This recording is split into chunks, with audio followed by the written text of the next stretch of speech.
from the heart of the Shire, through the depths of Moria, to the ends of Middle-earth. It's the Babylon Bee reads The Lord of the Rings. With your hosts, Kyle Mann and Dan Coates. Yes, hello everyone. Welcome to the Babylon Bee Reads Lord of the Rings. I'm Kyle. I'm Dan. And we're joined today by a guest. We're on episode 3 and we already have a guest. We already have a cool guest, yeah. This is Jonathan Watson, creator of theonering.com. Not .net, .com. Not the .net is bad, right? Sorry, no, they're great guys. Okay. All right. Okay. Yeah. Do you guys have like a rivalry, like gang territory? Yeah, is this like... Maybe originally, but it's tempered down. And I know some of the guys there. Okay. We're friends on Facebook, so if that counts for something, I guess. Okay, friends on Facebook. Okay, cool. So theonering.com is a Lord of the Rings Tolkien fan site, and it's movie agnostic. It is. How you described it. Yeah, we became known as the sort of, we don't really enjoy the movies as much as the books. Yeah. And are there people who enjoy the movies more than the books? Are there people? No, I are plenty. You know, I saw the movies first and then dived into the books afterwards. And you like the movies better than the books? No. No. I'm just saying I saw them first and I like them for what they are. I almost kicked you off the podcast, man. I didn't say it. You're allowed to like the movies more than the books, I think, as long as you read the books and realize you're wrong. Yeah, I agree with that. I like the movie. I mean, I wouldn't say I'm movie agnostic, but I do think the book is the definitive, and the movies are an interpretation. The movies are fine. Yeah, they're fine. Yeah. Do you want us to move some of our movie memorabilia out of here? Is this offensive to you? Or? No, they're fine. As long as there are some books, you have one at least. Yeah, that's good. Yeah, I mean, there are 3 movie things, but we could add some more books maybe in the future. Right. I'll come by later. Yeah. Okay. All right. Well. Yeah, so that we do that, and we've got we have a whole list of film changes on the site. Come through. Yeah. So if you want to read the books, you can see exactly where the movies got it wrong. Okay. And what they should have been doing. And actually, in the subscriber portion today, we're going to go through. We'll have our buddy Patrick / Jamie back there pull up the article. We can go through some of the changes. So we're going to do that in the subscriber portion. Mm-hmm. What kind of resources does the onering.com have? You got articles on Tolkien. You have. We do. We have articles. We have tons of images, maps. Probably the favorite thing that people find on there is all the maps of Middle-earth. Those are linked from there. We've got message boards, but mostly articles and upcoming news. And there was a lull in between the time that us who worked on it had kids, but we're kind of back up and running now. So okay. But yeah, it's just a great resource. We've got Facebook groups and or a Facebook group, Facebook page, Twitter, Instagram, all the stuff you need nowadays that we didn't need 20 years ago, but gotcha. We try. Okay. You ever do any cosplay, dress up as Elrond, anything like that? No, my kids do. Really? I've got a good Gandalf beard for them that they go around with every once in a while, but not no, like the movie Gandalf. The wife would not. They dress up like the book Gandalf. Not like the book Gandalf, right. Yeah, they have the Astari wield the power, and one is Radagast with the poop coming down his side. He has to do the films. Oh, no. Yeah. That was a weird Radagast. Yeah. And the Hobbits. But we won't talk about Okay, we don't talk. That's not Tolkien. Anathema. Yeah. The movies that must not be named is what we will call the Hobbit films. But yeah, okay, so today we're talking about The Shadow of the Past, which is chapter 2 of Fellowship of the Ring.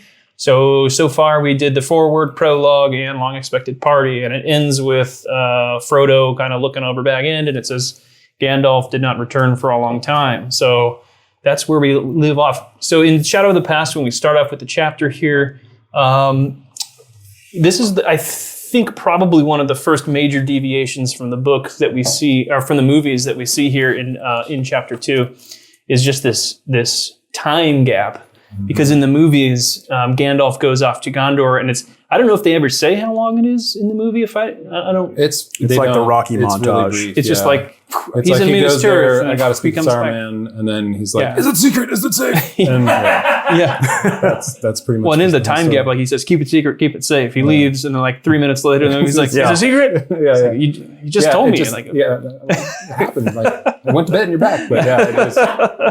Yeah, there's no indication. That was one of the big problems with people having with that part of the story is like there there is no time for you to get to know Frodo at all and sort of his history. I mean, they do that in the beginning more, but yeah, and here you really do get a better sense of who Frodo is through these pages.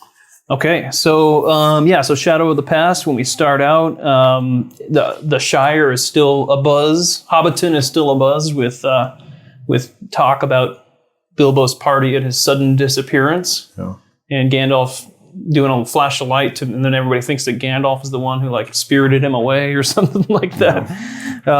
They're celebrating their birthday every year. Still celebrating Bilbo's still alive to Frodo, so it's every year. Toasting to Bilbo's health. Yeah. And people are beginning to notice that he's well preserved. So he's getting closer to age 50 instead of 33.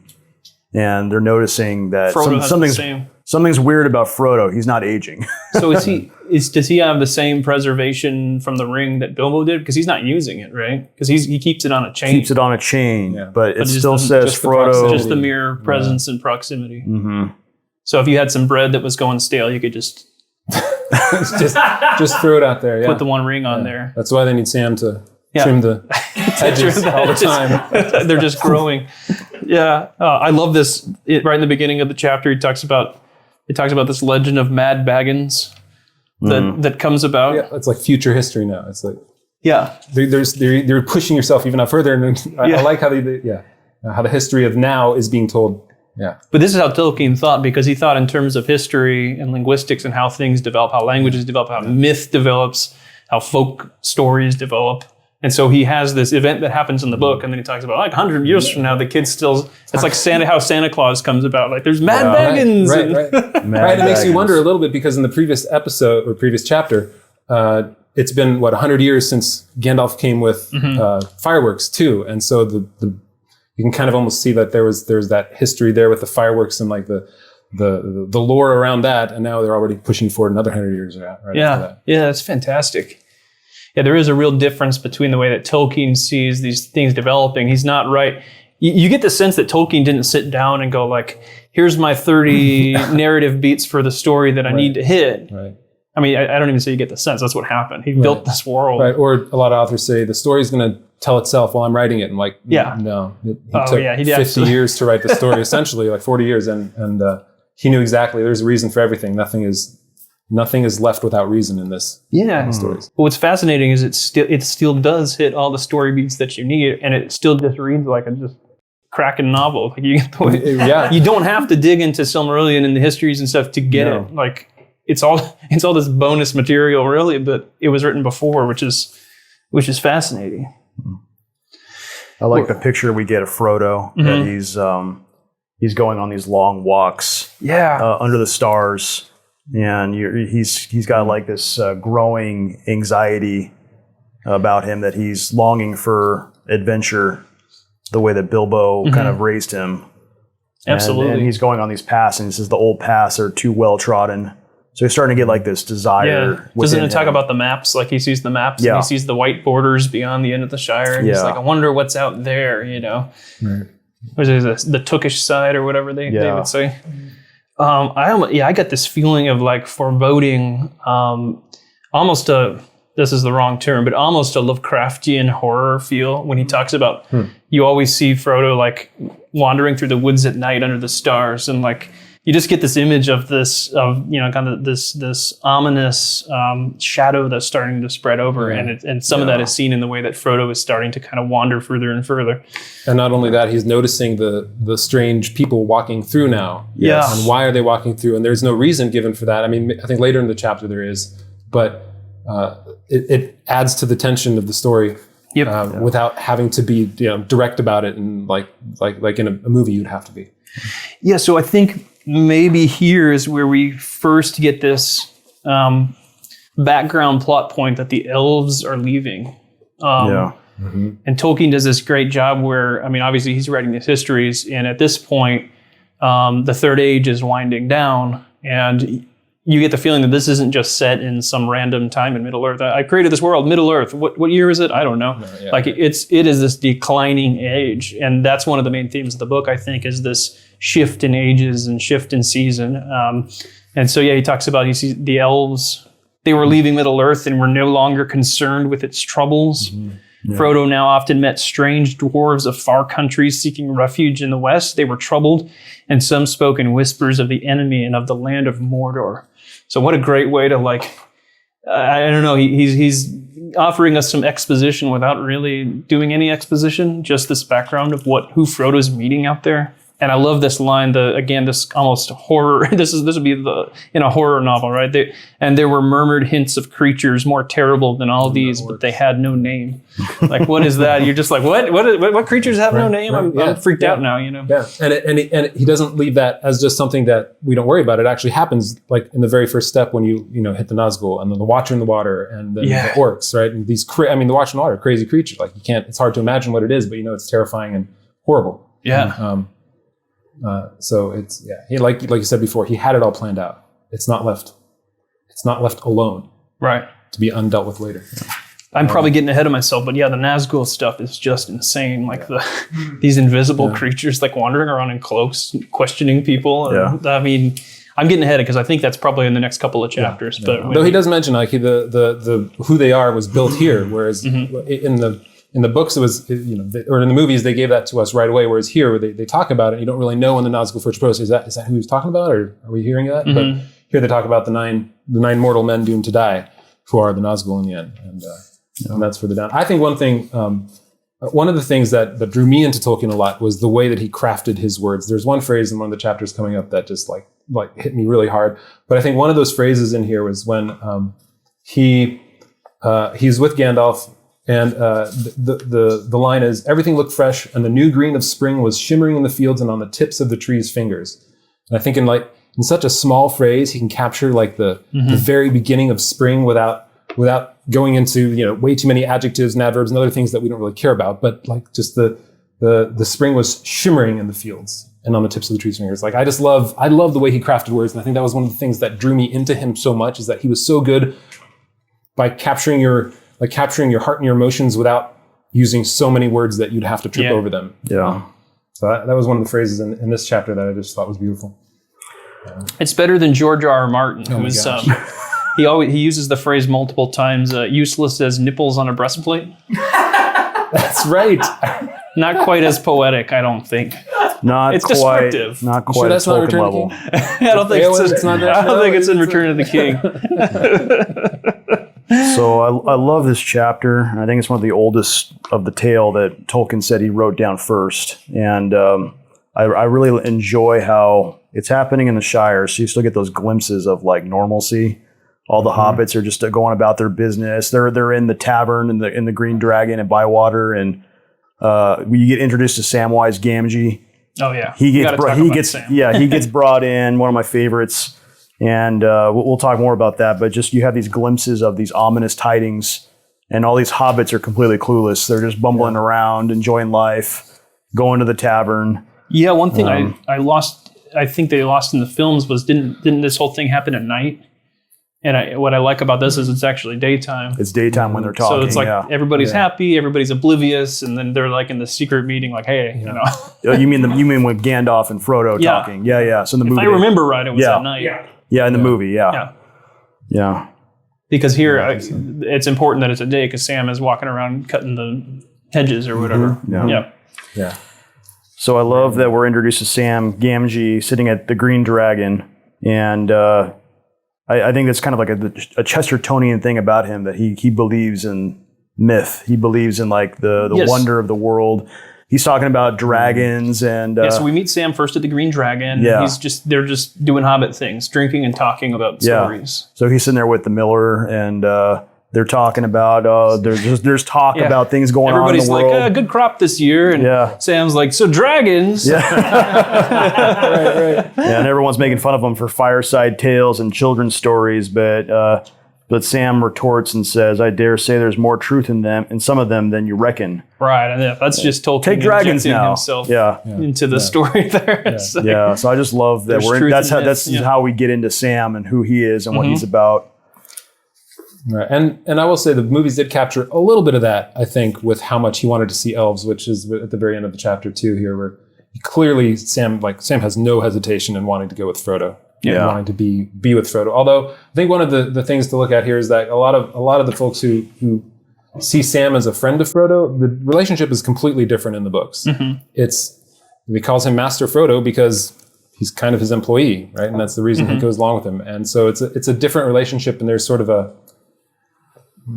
fatherliness to their relationship in the books that you kind of lose in the films, which probably wouldn't come across very well anyway. But that's one of the things I appreciate here is that there's Meriadoc and Pippin, right? And they're the friends. But Sam is the guy who's going to help and who's not going to like stop helping, right? There's a reason for him, and it's more than just being friendship. It's because he sees him as his benefactor in a way. Yeah, and Frodo has this very Tolkien protectiveness over Sam. He feels more responsible for him. Yeah. So Frodo is the CEO and Sam is the underpaid employee. That's Frodo's the 1%. Frodo Musk. Maybe. I don't know. Yeah, so Sam's talking about dragons. He brings up Ents. So that's kind of Tolkien's masterful way of just kind of mentioning them. Hey, there's this thing called Ents, maybe, and maybe you'll get into that later. Dragons, Ents, and then he's talking about the elves going away. And this is at this point, everyone in the green dragons just laughing at him. I just love that childlike wonder that Sam has. It's just so beautiful. Here's another one of those great lines of prose. It was early April, and the sky was now clearing after heavy rain. The sun was down, and a cool, pale evening was quietly fading into night. He walked home under the early stars through Hobbiton and up the hill, whistling softly and thoughtfully. And then right then, we're introduced to Gandalf returning. Yeah. So is this is 17 years later, or am I getting the time? Yeah, 17 years, because the great party was when he turned 33, and so now he's 50. Approaching 50. Yeah, and Gandalf appears. Gandalf's back. So in between here, he's gonna do all this exposition of what he's been up to. And so one thing that I think we were just talking, what is brilliant about this chapter is this is exposition dump, which is a big no-no in writing a fantasy novel. Like, you don't want to start out and be like, here's 100 pages of backstory, and then we'll get to our characters. And yet Tolkien does it in this way that this is one of my favorite chapters. I'm just reading exposition, and I'm like, what? Yeah. What? Yeah. And I think by hooking it into the narrative where you don't know where Gandalf has been, you have these rumors that are coming of dark things, and Gandalf suddenly reappears. I think that really is what draws me into this. And then, again, just that beautiful juxtaposition where they're sitting there, the sun is shining, you hear the gardener outside with his weed whacker, and and they're just talking, and Gandalf's like, hey, you have a super weapon in your house, Yeah, we gave you the red button. I just think this is really one of the great expositional chapters. One of the interesting things through the exposition is, I think it's 3 times Frodo asks Gandalf, how long have you known this? Like he still doesn't trust Gandalf in a way, because Gandalf's been gone for 17 years. He comes back. And so because Frodo has the distrust and reading through it, we're still not are we sure? Who Gandalf? What's he? He seemed like a nice guy, but clearly he knows a lot more than we ever thought if you've read through The Hobbit. And Frodo just can't seem to wrap his mind around what's going on, because he keeps asking, how long have you known this? It happens within just 4 paragraphs here. And through the exposition, he grows into accepting it now and trusting Gandalf. And so through that, we end up trusting Gandalf too. Yeah, and we get that picture of hobbits who are very slow to have a fire lit under their behinds, and yet when they do, they are these faithful, trustworthy, determined creatures. But it is a growth moment for Frodo, where he's like, I don't know, and continually doubts throughout, how can we be sure this is that one ring? Even when he's got the final proof of you just threw it in the fire. No, it's all right. It's cool. Yeah, touch it. I like that picture of when Gandalf just takes the ring and tosses it in the fire, and Frodo goes, no! It says he's very distressed about what's happening. Yeah. He's already got that attachment to it, Yeah, he's not even using it. He's not even using it, yeah. And there's exposition of the ring, of what it is, how it's how Sauron poured his power into it, and what the ring will do to you if you hang on to it, and especially if you use it, how you just kind of you grow older, or you gain life, but you don't really live. You just kind of become stretched out and worn out. You will merely continue. You'll merely continue. Or something like that.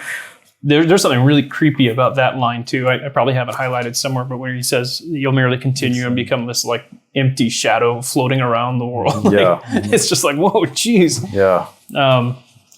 I mean, let's talk about the this is the famous line. I wish it need not happened in my time, said Frodo. Need not have happened in my time, said Frodo. So do I, said Gandalf, and so do all who live to see such times. But that is not for them to decide.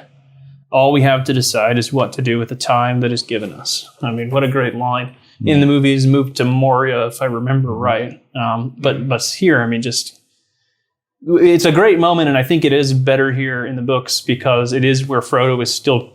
He hasn't made that. Yeah. We haven't hit that plot point where he goes, "Okay, I will go on this journey." He's still questioning. Do I go on this journey? So I think that's important for that bit of wisdom from Gandalf. And Gandalf's the one who's, I don't know how old he is here, 1,000 years, because I think he came. He was beginning of Third Age, right? Well, to Middle Earth. Yeah, when he came to Middle Earth. Yeah, no, but I mean, he's since the beginning of time. Yeah, right. So he's an archangel type character. Yeah. I think he came to Middle Earth maybe 1,000 years before this, and he has seen evil rise and fall. He's seen these changes in the ages. So he's telling them like, hey, there's good times and bad times. There are these changes of season, and you don't get to decide which one you live in. He's saying it. He's not just saying it as some old grandpa who's like, hey, sometimes things are hard, but he's actually been through it. Yeah. And the next line is like, and says, and already, Frodo, our time is beginning to look black, which is an interesting word when you think like black. Our time is beginning to look bleak or scary or black, and that conjures so many different things, like the blackness covering Middle Earth. And I don't know how far I want to jump ahead here, but there was another line. Sure, yeah, jump around. That when he speaks about that our time is becoming black, further down the road here, here it is. He wrote, okay, no, this is not it. In any case, he makes the point that it's the Shire that grounds him. Like when he thinks of the Shire, he thinks of the good things.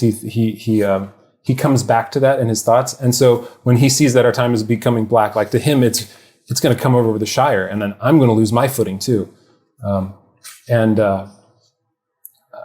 That lends a lot of gravity to the word black, in my opinion. Like it's all going to be gone. It's just going to be black. It's like shriveling away, like that, right? It's the same sort of idea. There's nothing left. Yeah. Well, are we jumping ahead if we start talking about Gollum? Because I think Gandalf, he's talking about the ring, talking about Sauron. He kind of brings in these other things about Saruman, how Saruman knows all about the rings, but he knows about other things like the hobbits. So they're talking about all this world building and all this exposition of like what's at stake and what's going on.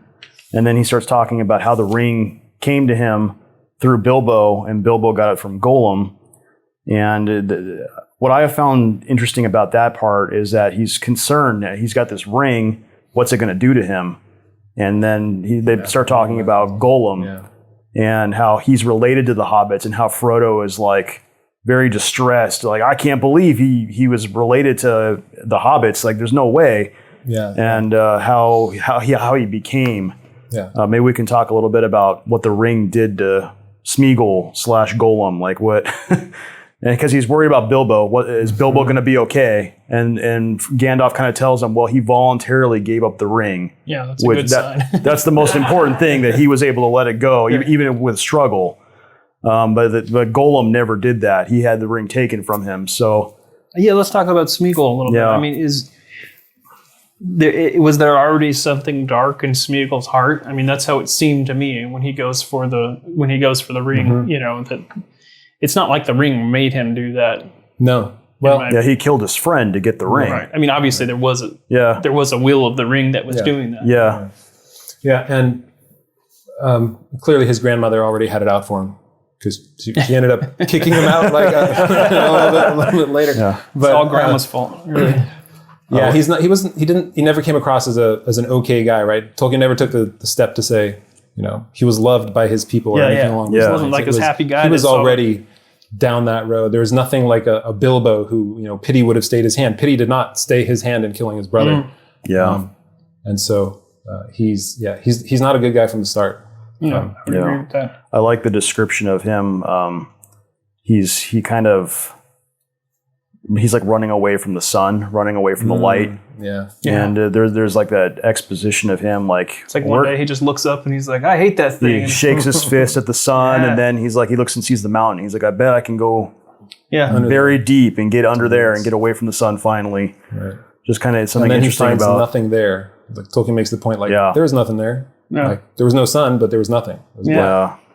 It's an allegory for, no, I'm just kidding.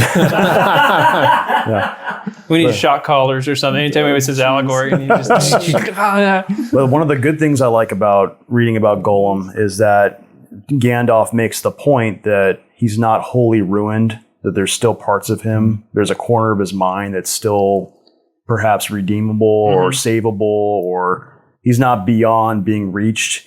So he talks about how when he met Bilbo in The Hobbit, how being around him and having a conversation and doing the riddle game with him, how that sparks these things that he remembers of goodness.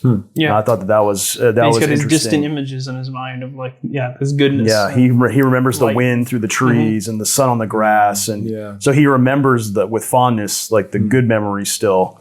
I thought that was an interesting thing. It says there was a little corner of his mind that was still his own, and light came through it, as through a chink in the dark, light out of the past.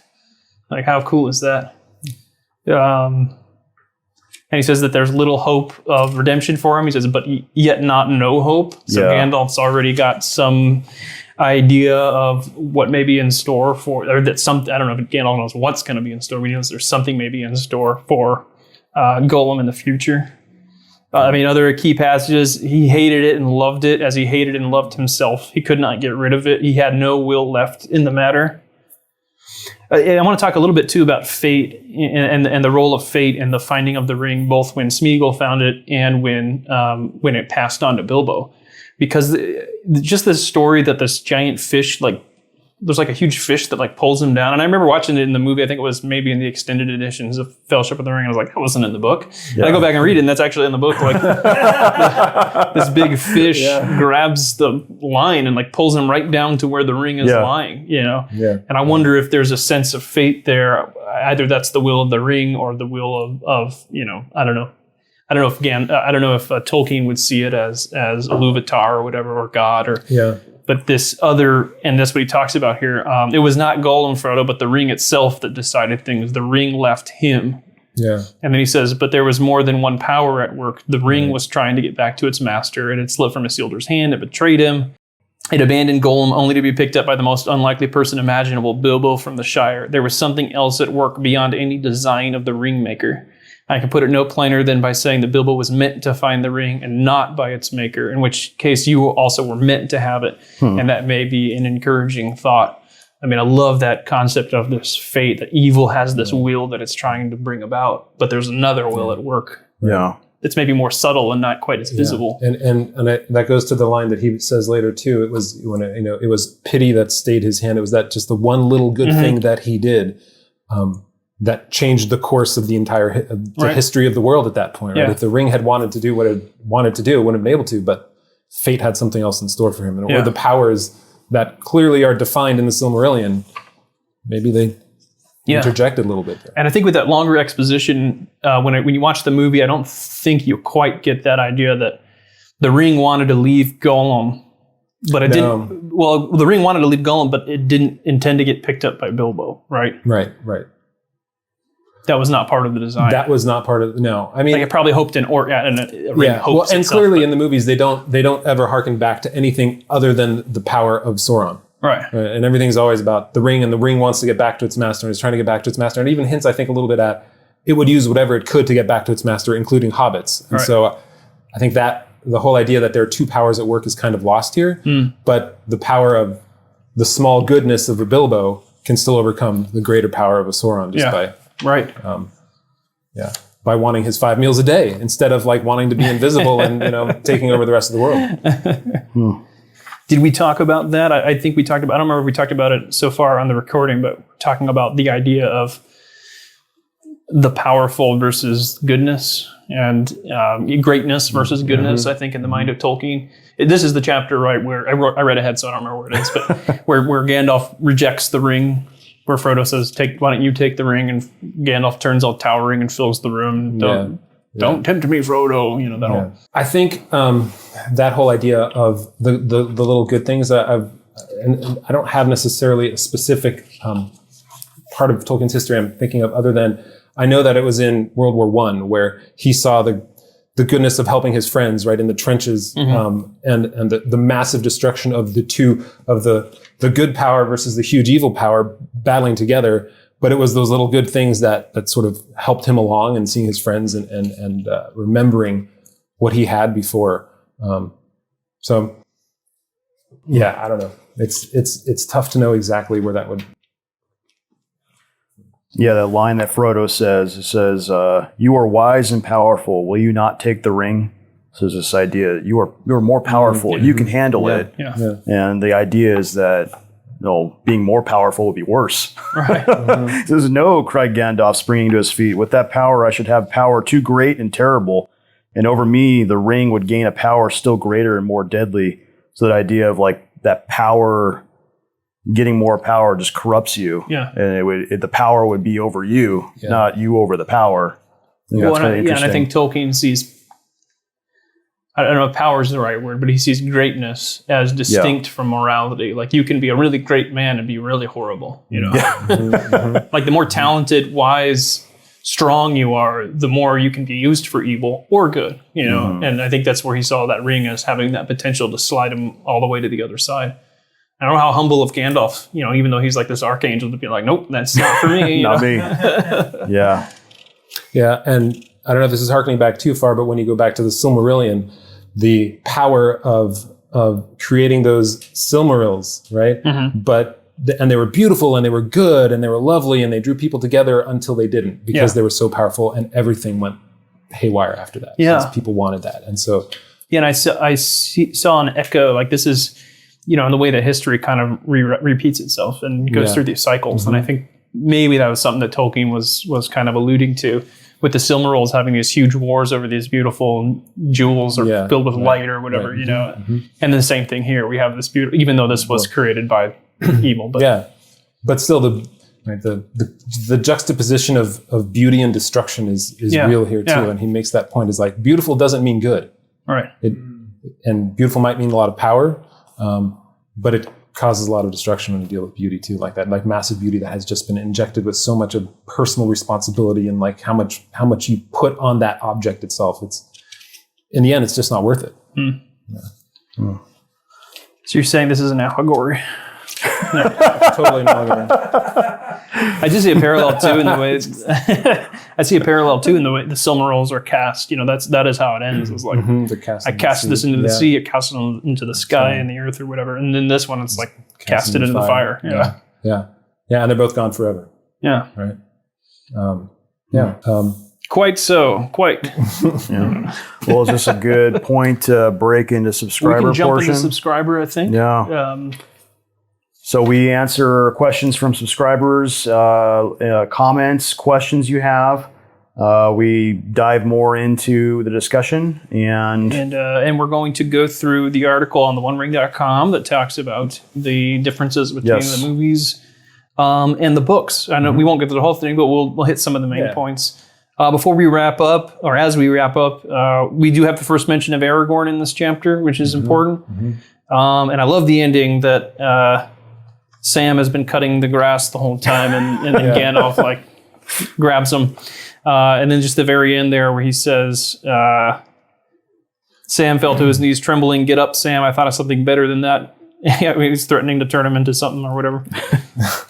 "Something to shut your mouth and punish you properly. You shall go away with Mr. Frodo." "Me, sir," cried Sam, springing up like a dog invited for a walk.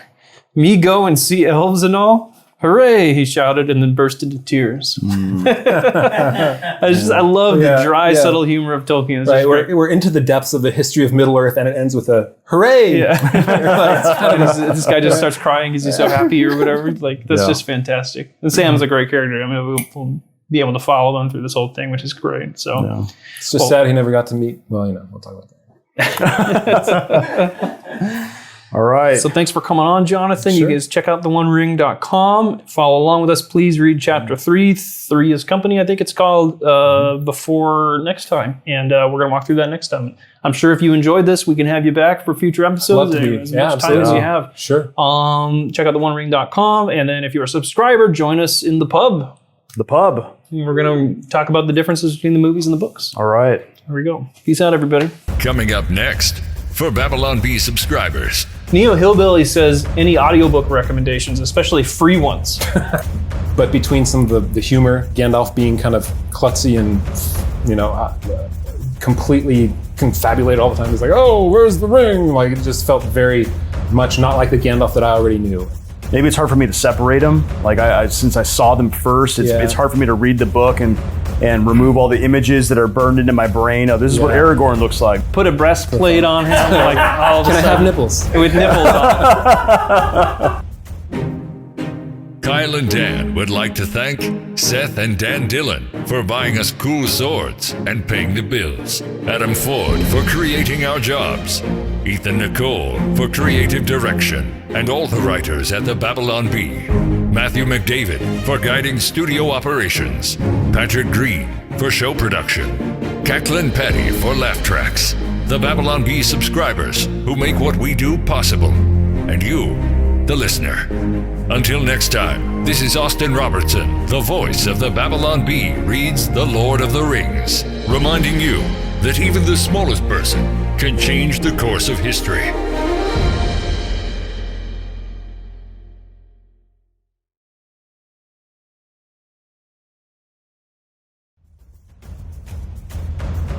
To watch or listen to the rest of this show, become a Babylon Bee subscriber at babylonbee.com/plans.